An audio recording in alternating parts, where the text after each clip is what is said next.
5장입니다.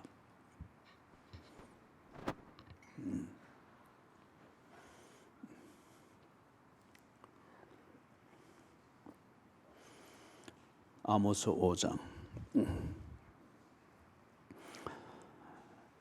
자, 우리 지난 시간 5장을 계속 해왔던 그걸 요점을 상기하는 의미에서 우리 1절에서부터 13절까지 같이 읽습니다. 이스라엘 족속아, 내가 너희에게 대하여 이 말을 들으라. 전혀 이스라엘이 엎드러졌으며 다시 일어나지 못하리로다. 자기 땅에 던지우며 일으킬 자 없으리로다. 주 여호와께서 이와 같이 말씀하시되 이스라엘 중에서 1000명이 행군에 나가던 성읍에는 100명만 남고 100명이 행군에 나가던 성읍에는 10명만 남으리라 하셨느니라. 여호와께서 이스라엘 족속에게 이같이 말씀하시기를 너희는 나를 찾으라. 그리하면 살리라. 베델을 찾지 말며 길갈로 들어가지 말며 브엘세바로도 나아가지 말라. 길갈은 반드시 사로잡히겠고 베델은 비참하게 될 것임이라 하셨나니 너희는 여호와를 찾으라. 그리하면 살리라. 그렇지 않으면 그가 불같이 요셉의 집에 임하여 멸하시리니 베델에서 그 불들을 끌 자가 없으리라. 정의를 쓴 쑥으로 바꾸며 공의를 땅에 던지는 자들아, 묘성과 삼성을 만드시며 사망의 그늘을 아침으로 바꾸시고 낮을 어두운 밤으로 바꾸시며 바닷물을 불러 지면에 쏟으시는 이를 찾으라. 그의 이름은 여호와시니라. 그가 강한 자에게 갑자기 패망이 이르게 하신즉 그 패망이 산성에 미치느니라. 무리가 성문에서 패망하는 자를 미워하며 정직히 말하는 자를 싫어하는도다. 너희가 힘없는 자를 밟고 그에게서 밀의 부당한 세를 거두었은즉 너희가 비록 다듬은 돌로 집을 건축하였으나 거기 거주하지 못할 것이요 아름다운 포도원을 가꾸었으나 그 포도주를 마시지 못하리라. 너희의 허물이 많고 죄악이 무거움을 내가 아노라. 너희는 의인을 학대하며 뇌물을 받고 성문에서 가난한 자를 억울하게 하는 자로다. 그러므로 이런 때에 지혜자가 잠잠하니 이는 악한 때임이니라. 아멘. 우리가 13절까지 지난주 수요일까지 해서 13절까지 그렇게 살폈습니다. 지금 5장을 강해해 나가는 그 제목은 사는 길입니다. 그래서 나름대로 살기 위해서 이 이스라엘이 나름대로 위기의식을 느끼거나 또 다른 한편으로는 좀 더 잘 살고자 하는 그런 의욕을 가지고서 나름대로 몸부림들은 치는데 그게 사는 길이 아니고 망하는 길을 자초하고 있는 그걸 하나님께서 계속 일깨워주고 있죠. 그런데 문제는 그 하나님의 잔소리를 지금 이 상황에는 그들에게 잔소리로 들리죠. 그 하나님의 잔소리를 새겨 듣지 않습니다. 그냥 뒷방 늙은 그 부모님이 그냥 습관적으로 하는 그런 얘기 정도로 듣고 자기들이 하고자 하는 대로 그걸 옳게 여기면서 그렇게 하고 있는 겁니다. 이게 망할 길입니다. 이게 그죠? 이거는 정말 참 고치기 어렵습니다. 이 이스라엘이 지금 보시다시피 뭐 열심이 없습니까? 교리가 없습니까? 성소가 없습니까? 성소를 다니는 그런 나름대로의 자기 의와 규칙이 없습니까? 아주 잘 다듬어져 있고 나름대로 자신들의 열정과 열심을 가지고 그 유대인 사회에서 객관적으로 볼 때는 흠잡을 데 없을 정도로 그렇게 열심히 하고 있습니다. 그리고 그걸 근거로 해서 경제 활동도 애를 쓰고 있고 국방도 참 애를 쓰고 있고 나름대로 또 어떤 관점에서 볼 때는 신선한 관점이다 여겨지는 새로운 시도들도 하고 있고 그런데 하나님께서 교회를 통하여, 성경을 통하여, 특세를 통하여, 예배 설교를 통하여 네 그렇게 하는 것 때문에 너는 지금 망한다. 망하는 길로 가고 있다. 이리 말하니까 이 이스라엘 백성들이 참 기분이 나쁜 겁니다. 굉장히 기분이 나쁜 거예요. 소위 이 현대 교인들의 표현을 하면 상처를 늘 받습니다. 그래서 나중에 얼마 안 돼서 이 이스라엘 백성들이 아모스 선지자는 원래 유다 사람입니다. 그래서 예루살렘 그 위에 있는 북쪽 이스라엘과의 국경을 넘어서 북쪽 이스라엘의 성소 중에 성소인 베델에 가서 너희들이 이렇게 하면 망한다는 것을 아모스 선지자가 선포할 때에 처음에는 이 사람들이 신선하게 들었습니다. 그리고 이게 하나님의 말씀이다 하고 들었고, 그리고 다른 데 가면은 정말 말씀을 딱딱 쪼갠다 하면서 사람들에게 들어보도록 권하곤 그랬습니다. 한 번, 두 번 들으면서 보니 다 지 얘기거든요. 지 얘기고 듣는 그 사람들이 망한다는 얘기고, 열심히 하고 있는데 지금 네가 하는 짓은 망할 짓이다 이라니 점점 기분이 나빠졌습니다.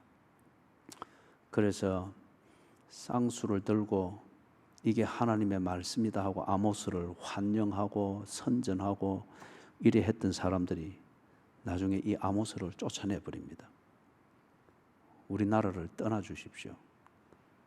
당신 때문에 이 나라가 자 어렵고, 또는 당신 때문에 우리 베델 성소가 참 부흥되고 화목하고 열심이고 아무 문제 없었는데 당신이 들어와서 하나님의 말씀이랍시고 자꾸 그래 하는 바람에 이 베델 성소 분위기가 엉망이 됐습니다. 당신만 떠나면은 베델과 우리 이스라엘은 아무 문제 없으니까 떠나 주십시오. 쫓아냈습니다. 그리고 뒤에 이스라엘이 망합니다. 아모스가 말한 대로 망합니다. 그래서 여러분, 체질이라고 하는 것 정말 무서운 겁니다. 정말 무서운 거예요. 그래서 하나님께서 아모스 선지자를 통해서 이 체질 자체를 바꿔야 되는 것, 관점 자체를 바꿔야 되는 것, 그리고 이 관점을 가지고서 내가 살아가는 삶의 내용, 이것으로부터 만들어지는 삶의 내용을 다시금 받아들이고 그것에 적응을 해나가는, 오늘 새벽 말씀대로 붙으면 새 사람을 입는, 옛 사람을 벗어버리고 새 사람을 입는 이 체질 자체를 바꾸는 것을 경고하십니다. 살려면은 그렇게 하라는 거예요. 사는 원리는 여호와를 찾는 것이고, 여호와를 찾는 것이 되려는 진정한 실천이 되려면은 네 체질 자체를 바꾸는, 그죠? 체질을 안 바꾸고 체질에서 형성되어진 습관과 그것이 내게 딱 씌워오는 사고방식과 생활 습관과 성향, 요 안에 딱 있으면서 뭐 새 사람을 입는다 뭘 입는다 안 되는 겁니다. 그냥 열심만 좀 더 내보는 것이지. 그러니까 열심을 낸 만큼 아주 교만해지든지, 아니면 열심을 낸 만큼 아주 회의에 빠지고 좌절하고 절망하게 되든지 그리 된단 말이에요. 그래서 14절에 15절, 16절, 17절 여기서 체질을 바꿔야 될 것을 말씀을 하는데, 같이 14절, 15절 같이 읽어봅니다. 너희는 살려면 선을 구하고 악을 구하지 말지어다. 만군의 하나님 여호와께서 너희의 말과 같이 너희와 함께 하시리라. 너희는 악을 미워하고 선을 사랑하며 성문에서 정의를 세울지어다. 만군의 하나님 여호와께서 혹시 요셉의 남은 자를 불쌍히 여기시리라. 아멘. 14절에서 보는 게, 너희들이 살기 위해서는 여호와를 찾아야 되는데, 여호와를 찾는 것, 그거는 네가 해오던 대로 하면서 또 조금 더 힘을 내보자, 그래서 열심을 좀 더 더하고 좀 진지해진다, 그게 여호와를 찾는 게 아니라는 거죠. 그는 여호와를 찾는다는 생색 내면서 더욱 더 단단하게 네 자아, 그리고 네 성향 그것을 똘똘 뭉치게 되는 것이니 너희가 살려면, 즉 여호와를 찾으려면 선을 구하고 악을 구하지 말지어다. 그러면 앞에 13절까지 했던 이스라엘이 나름대로 열심히 하고 있고 경건하다고 생각하고 있고 이리하면 하나님이 우리에게 축복을 해 주실 수밖에 없다라고 여기는 그들이 생각하고 있는 신앙생활이라고 하는 이거는 실질적으로 뭘 하는 겁니까? 악을 구하고 있다는 거예요. 이 무서운 얘기입니다. 그들이 우리가 드리는 것, 이 예배를 외형적으로 볼 때는 정말 신비감을 더하고 금식하면서 그 법이 정한 대로 다 그렇게 해서 제사하고 예배하고, 그런데 자기들은 그게 경건이고 하나님 앞에 할 도리를 하고 있다라고 믿고 스스로 은혜 받고 있는데, 우리 현대 교인들이 늘 뭐 은혜 받았나 안 받았나 하듯이, 그죠? 스스로 그런 은혜를 받고 있는데, 이때 말하는 은혜는 자신의 감정적 충족감입니다. 은혜는 그런 게 아닙니다. 그죠? 은혜는 감정의 영역에서의 자기 도취가 아니고, 또 은혜는 자기 자신의 사고방식을 형성하는 논리적 틀 안에서의 지성적 충족감을 말하는 게 아닙니다. 또는 의지의 면에서 내가 살고 있는 방식대로 스스로 합리화시키면서 감정을 무마시키는 그런 자기 최면술과 같은 그런 게 은혜를 말하는 게 아닙니다. 예를 들면 성경에서 쫙 깔려져 있잖아요. 하나님의 은혜가 임하면은 통곡이 일어납니다. 어떤 경우는 하나님의 은혜가 임하니까 뼈가 부러집니다. 어떤 경우는 하나님의 은혜가 임하니까 삼족이 멸절되어집니다. 그리고 그 공동체가 거짓의 뿌리로부터 딱 차단되어지면서 재기할 수 있는 기회가 마련됩니다. 그 여호수아서의 아간의 얘기잖아요. 또한 하나님의 은혜가 임할 때 온 세상은 나를 죽일 놈이라 말했는데 하나님의 은혜가 특별히 임하니 세상은 나를 우겨싸일지라도 나는 우겨싸임을 당하지 아니한다. 세상은 내게 돌지를 하나 하나님은 나를 어렵다 하시는 것. 서대반의 이야기잖아요. 그죠? 그래서 이 사람들이 자기들은 하나님이 은혜 주셔야만 한다. 그리고 자기들 충족감에 사로잡혀 있습니다. 그럴 정도로 방식대로 열심히 베델도 가고 길갈도 가고 보엘세발도 가고 뭐 하면서, 그런데 실상은 뭘 하고 있다는 악을 구하고 있다. 그러면서 하나님이 선지자 아모스의 입을 통해서 강력하게 설교하게 했습니다. 선을 구하고 악을 구하지 마라. 그러니 이 이스라엘 백성들이 갈수록 아모스의 설교를 들으면 들을수록 기분이 나쁜 거예요. 그렇게 쌍수를 들고 선교사로 여기며 환영했던 아모스를 바로 그 사람들이 쫓아내버렸습니다. 기분이 나빴습니다. 살려면 선을 구하고 악을 구하지 말지어다. 그 뒤에 따라 나오는 말이 만군의 하나님 여호와께서 너희의 말과 같이 너희와 함께 하시리라. 지금 이 말은 뭘 암시하는 거예요? 지금은 하나님께서 이 이스라엘을 보면서, 특히 베델을 보면서 하나님께서는 굉장히 모욕감을 느낀다는 겁니다. 그들과 함께 한다고 하는 이 자체가 너무 역겨운 겁니다. 이걸 요한계시록 3장에서는 미지근한 라오디기아 교회를 보고 주께서 뭐라고 표현했습니까? 토하여 내쳐버리리라. 지금 이스라엘이 자기 착각에 빠졌을 뿐이지 이 이스라엘이 하는 짓은 여호와께서 토하여 내쳐버리고 싶은 역겨움입니다.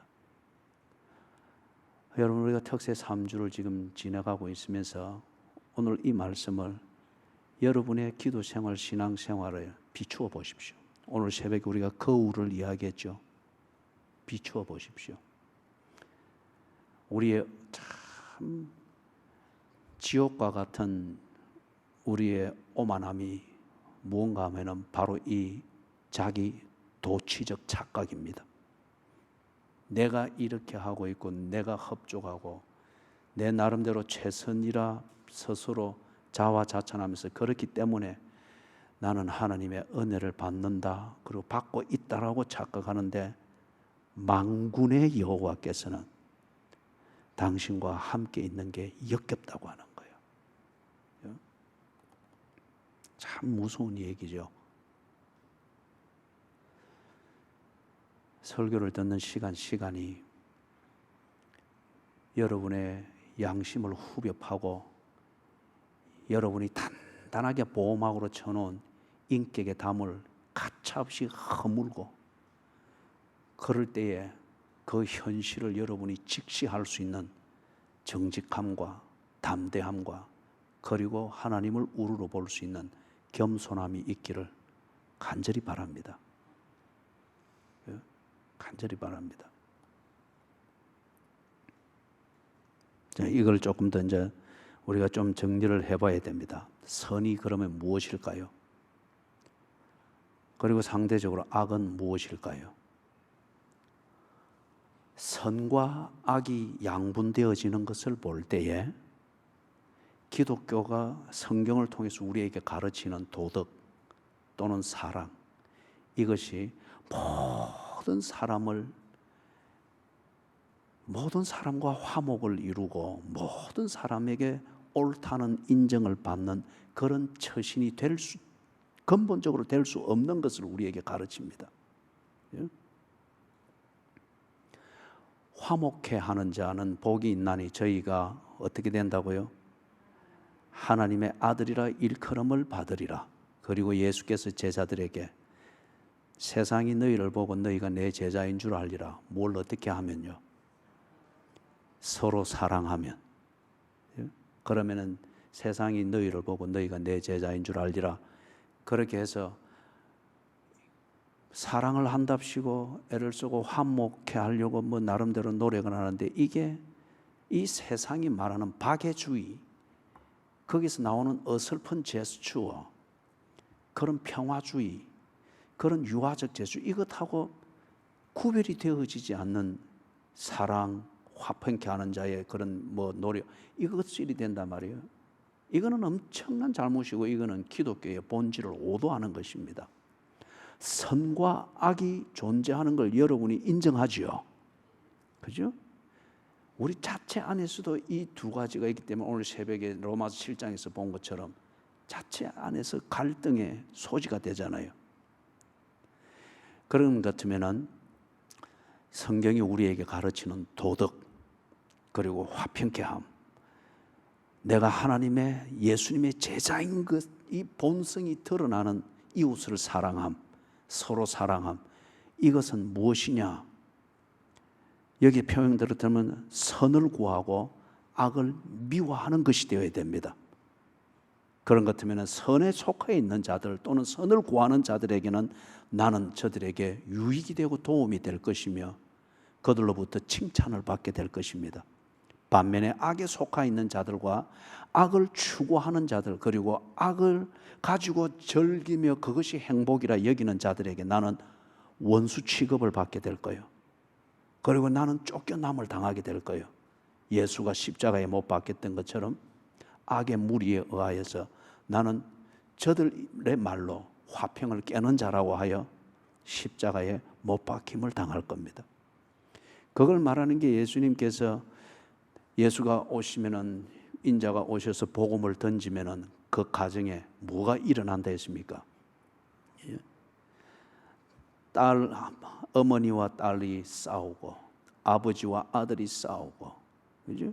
형제가 형제를 대하여 싸우고, 이게 가정이 새로워지고 가족이라고 하는 이 혈연으로서 화평을 이룰 수 없는 것이고, 어느 종교라는 이걸 가지고서 우리 가족은 화목해야지 하는 의욕 가지고 거칠애로 늘 달콤한 뭐 분위기를 만든다고 해서 가족이 하나 되는 게 아니라는 거죠.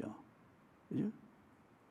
그게 되려고 하면은 그 가족 안에 있는 선과 악이 구별이 되어야 된다는 거죠.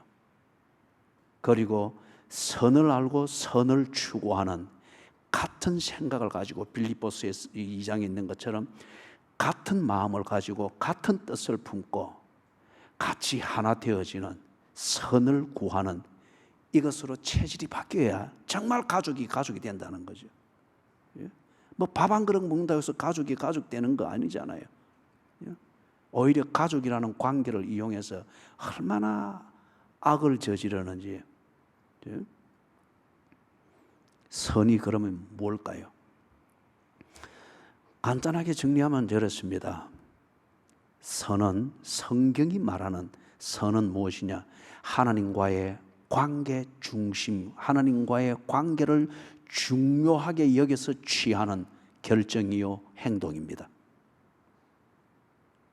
그렇다면 악은 무엇입니까? 하나님과의 관계를 배제하는 것입니다. 무엇을 위해서? 자기 중심성을 위하여서. 이게 일어났던 최초의 예가 뭐죠? 에덴 동산에서의 이브의 결단이었지 않습니까?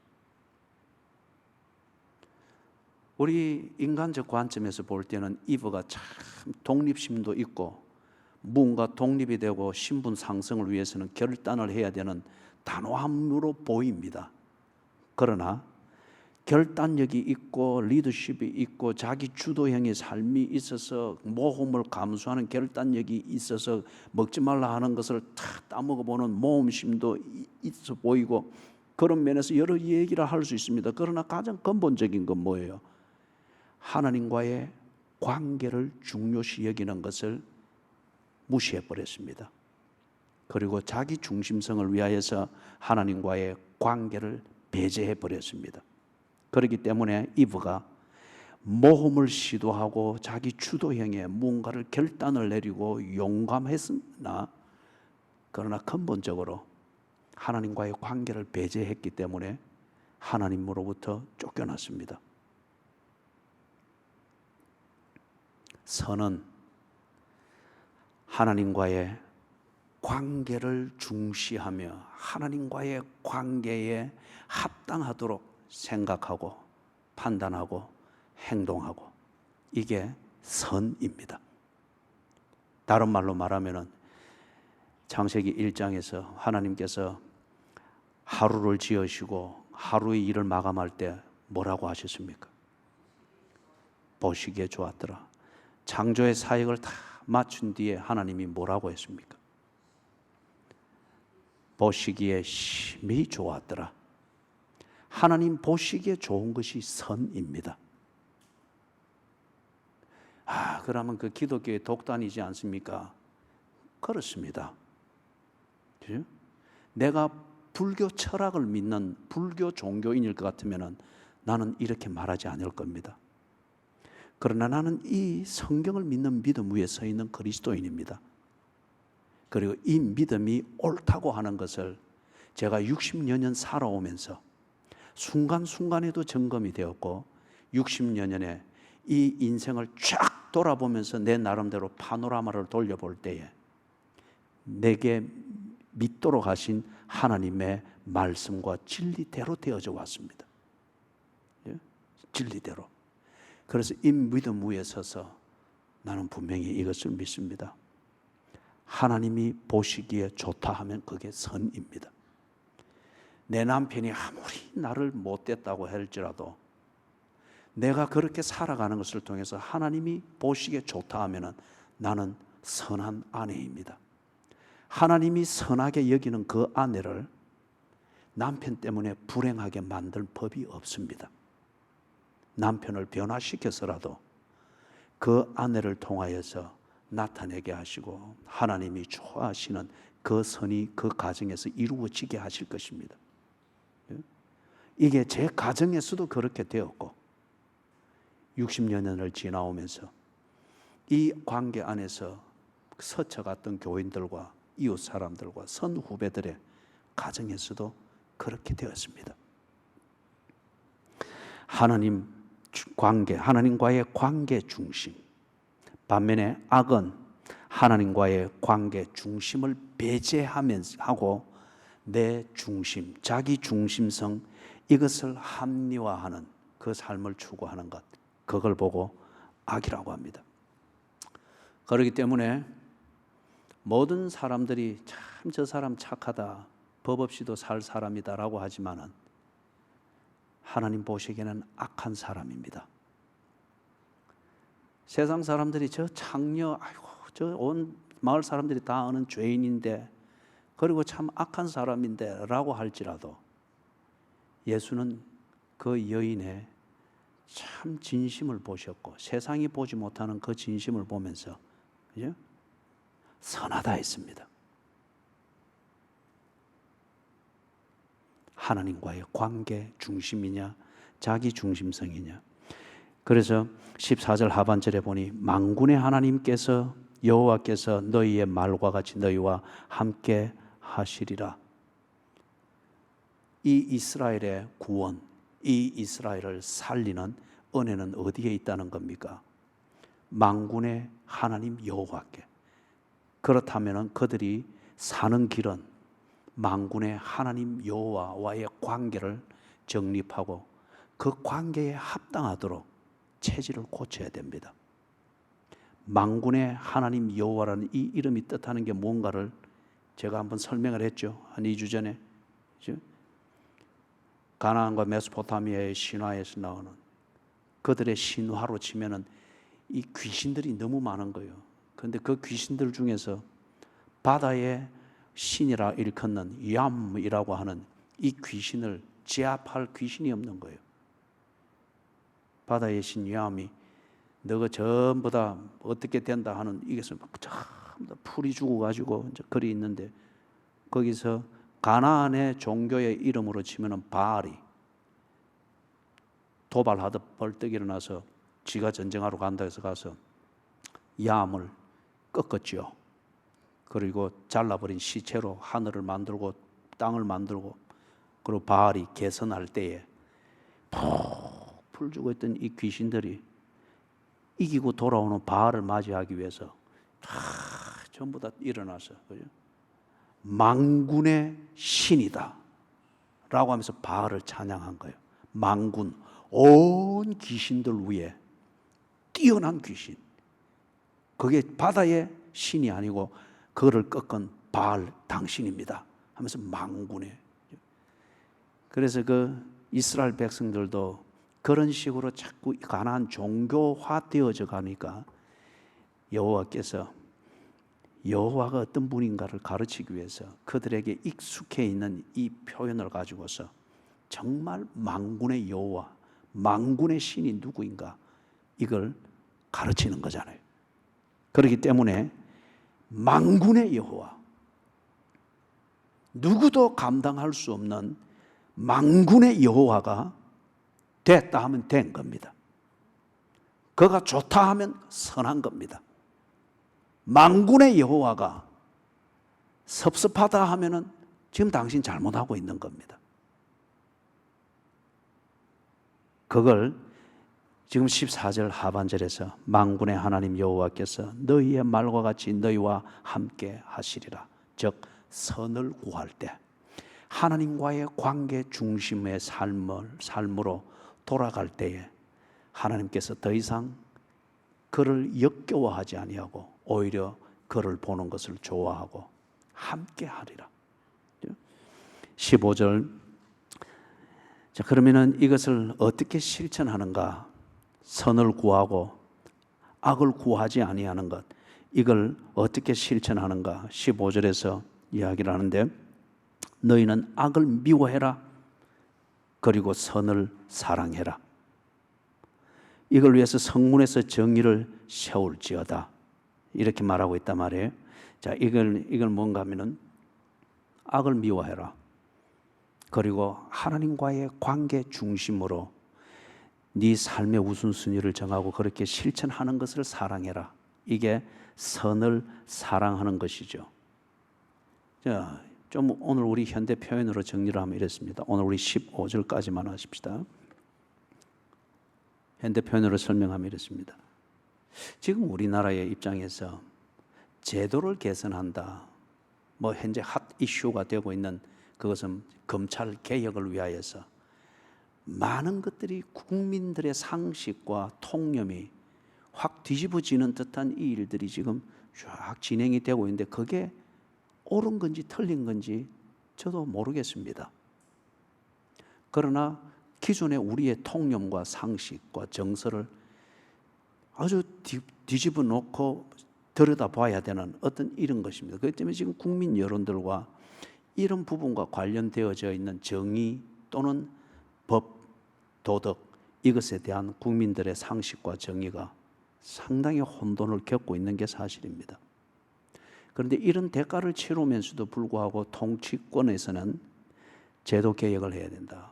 검찰의 제도 개혁을 해야 된다라고 하면서 국민 여론의 과반수가 반대하는 그런 방식으로 지금 일을 진행을 하고 있습니다. 한 사람을 그것을 집행할 수 있는 권력을 가지고 있는 자리에 임명하는 이게 지금 뜨거운 감자가 된 것이죠. 이것을 볼 때에 우리가 상식선에서 판단할 때 이렇습니다. 그 제도를 개선하기 위해서 이런 방식으로 한다고 하는 이게 소위 말하는 진보 진영 쪽에서 볼 때는 합당한 것인가? 반면에 보수 진영 쪽에서 볼 때는 지극히 불합리한 것이고 법을 어기는 것이다 라고 이렇게 되어지면은 지금 이렇게 추진하고 있는 것 그리고 그 결과 그 진보 쪽에서 가지고 있는 이념과 이념을 구체화시키고 정치화시키는 제도에 맞도록 기존의 제도가 개선이 된다라고 할 때에 이것은 진보 쪽에서 볼 때는 선입니다. 그러나 과반수 이상이 반대하고 있는 이 국민들에게 그 진영에서 볼 때는 이건 악입니다. 그런데 문제는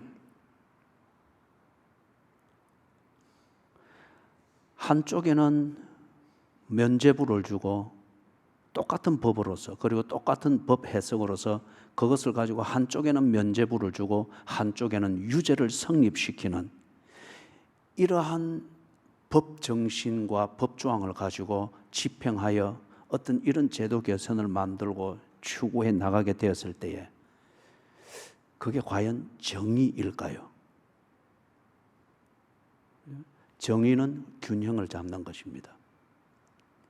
선과 악을 분명하게 구별 지어주는 것입니다. 그래서 선은 선이라 말하고 악은 악이라 하여 둘이 혼돈이 되어지지 않도록 선을 그어주고 구별을 지어주는 것. 이게 법치의 묘미이고 법치의 가치입니다. 법으로 다스리는 것. 그렇기 때문에 법치는 정의를 세우기 위해서 반드시 필요한 제도이며 반드시 필요한 정치입니다. 그런데 같은 법입니다. 같은 법인데 한쪽 진영에 대하여서는 예를 들어서 뭐 지금 다 기사화되어져 있고 뭐 인터넷 검색 순위 뭐 거의 1위에 되어 있는 이런 뭐 내용이니까 지금 이야기를 해도 되겠죠. 제 판단이 아니고 여론입니다.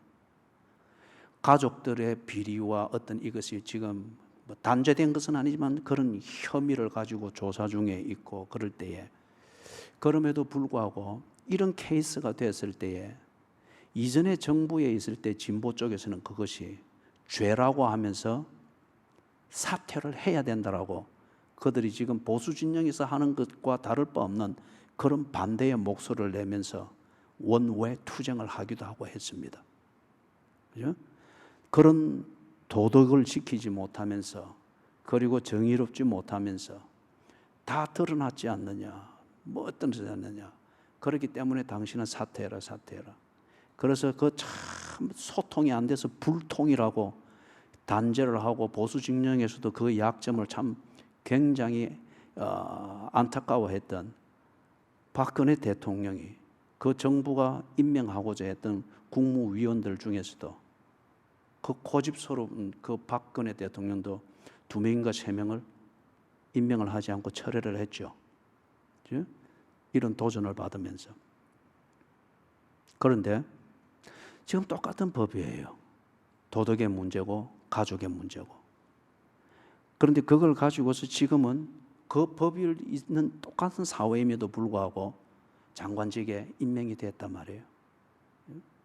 그리고 그 명분은 검찰을 개혁해서 사법 정의를 이루고 법치가 세워지도록 하고자 한다.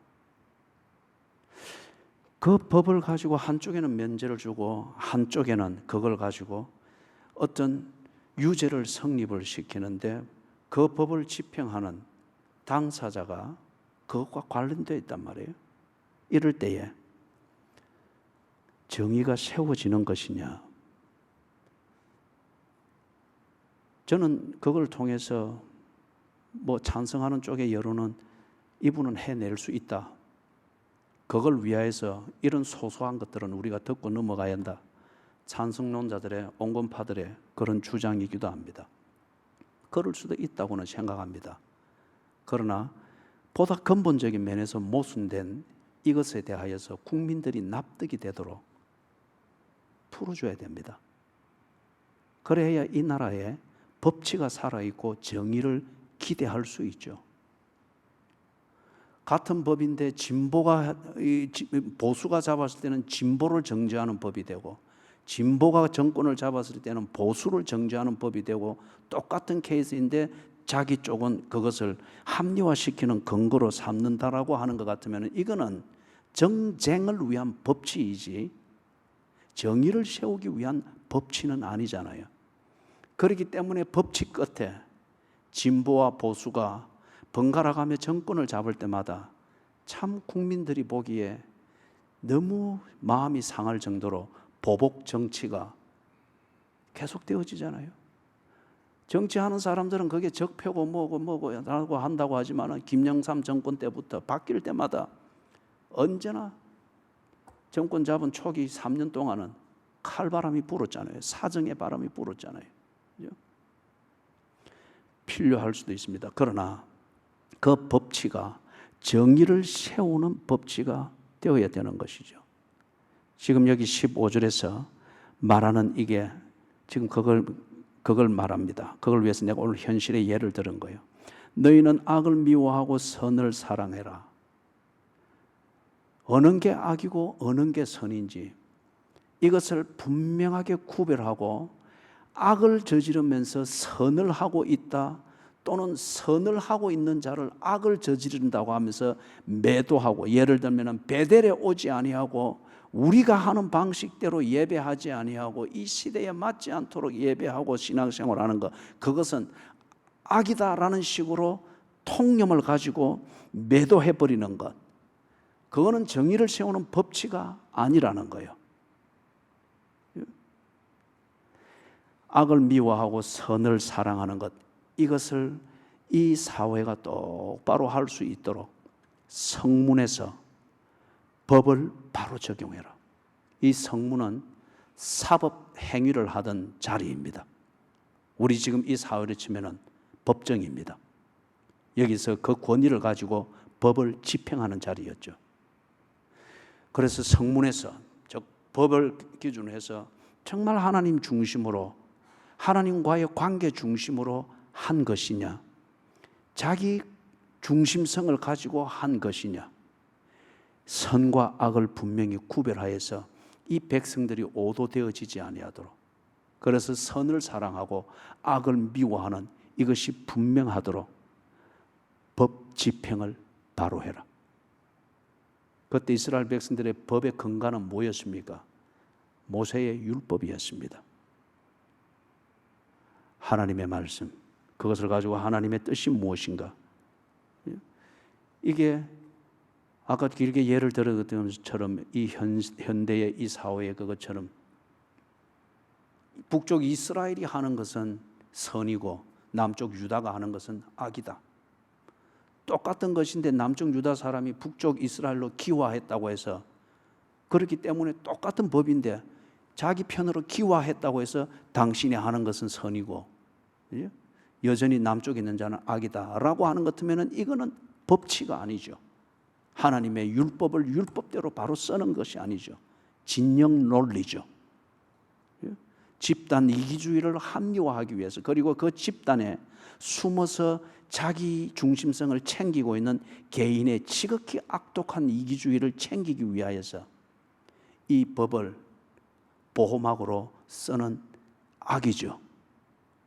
그래서 성문에서 정의를 세울지어다. 그 15절 하반절을 보니까 만군의 하나님 여호와께서 혹시 요셉의 남은 자를 불쌍히 여기시리라. 여기서도 다시금 만군의 하나님 여호와 강조되어집니다. 법은 하나님의 뜻을 나타내는 것입니다. 그 대표적인 모법이 모세의 율법이었죠. 그리고 이것을 시행하고 적용하는 규칙들이 계속 만들어졌습니다. 이것은 하나님, 만군의 여호와 하나님, 그분의 뜻을 사람들이 알도록 하기 위하여서 우리 눈높이로서 정리해서 주신 것이라 이 말이에요. 그래서 만군의 하나님 여호와, 그분의 뜻에 맞도록 이 법을 바로 시행하는 법치가 되어지지 아니하면은 거기에 선이 있을 수 없다는 겁니다. 자기 합리화가 있을 수밖에 없다는 거죠. 그런데 북쪽 이스라엘의 절대 다수가 어설픈 민주주의의 원리를 가지고서 그 절대 다수의 힘을 가지고서 밀어붙이면서 이게 선이다, 이게 하나님의 뜻이다, 이게 사회 정의다, 그렇게 여론을 몰아갈지라도 만군의 하나님 여호와께서 아니다라고 하면 아닌 겁니다. 그래서 만군의 하나님 여호와께서 혹시 요셉의 남은 자를 불쌍히 여기시리라. 사는 길은 하나님의 인정을 받는 그 정의를 세우는 것입니다. 경제개혁, 정치개혁, 제도개혁, 무슨 개혁, 진영 논리로서 어느 한 진영이 절대 다수의 힘을 가지고 그 다음에 상당한 절대 다수의 어떤 그런 지지를 받으면서 정책을 몰아가고, 그래서 다 여론이 하나 되는 것 같다 할지라도 민주주의의 절대 다수의 힘보다 그것으로도 감당해낼 수 없는 절대의 힘이 있으니 여호와, 그 여호와는 누구인가? 어떤 귀신들도, 민주 세력뿐만 아니라 어떤 귀신들도 떼거리로 몰려온다 할지라도 감당해낼 수 없는 만군의 하나님입니다. 그 하나님께서 아니라고 하면 아닌 겁니다.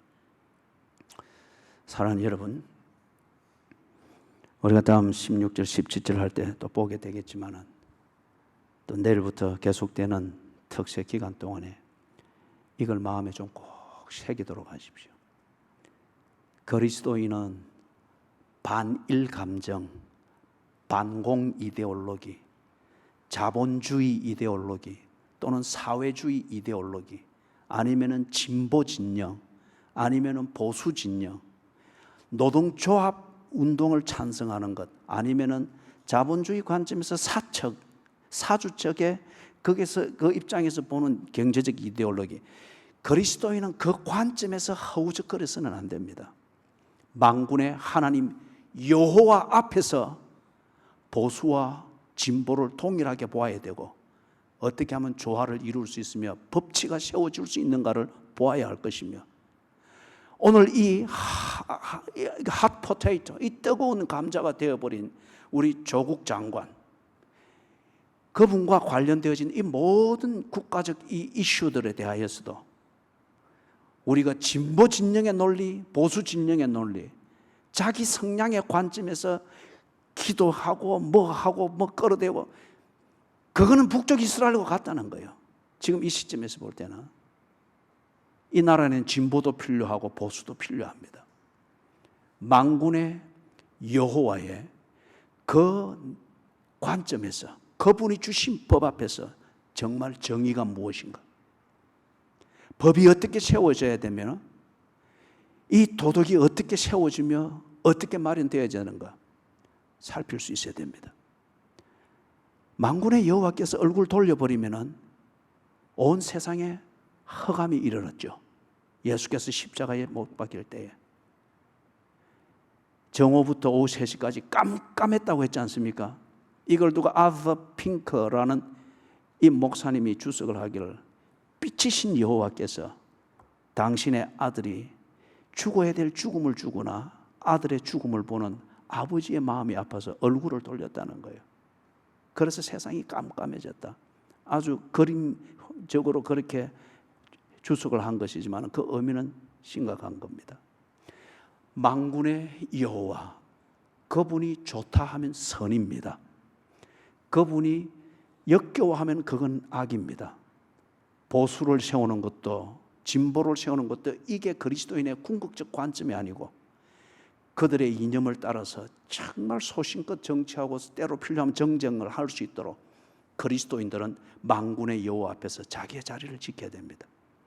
만군의 여호와 앞에서 보수든 진보가, 조국 장관이든 문정권이든 아니면은 야당이든 그들이 공히 들어야 될, 이 땅이 이루어 가야 될 법치가 무엇이며 정의가 무엇인가를 말해야 되고 실천해야 됩니다.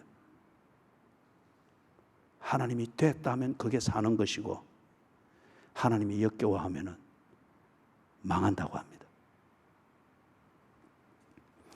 찬송가 70장입니다.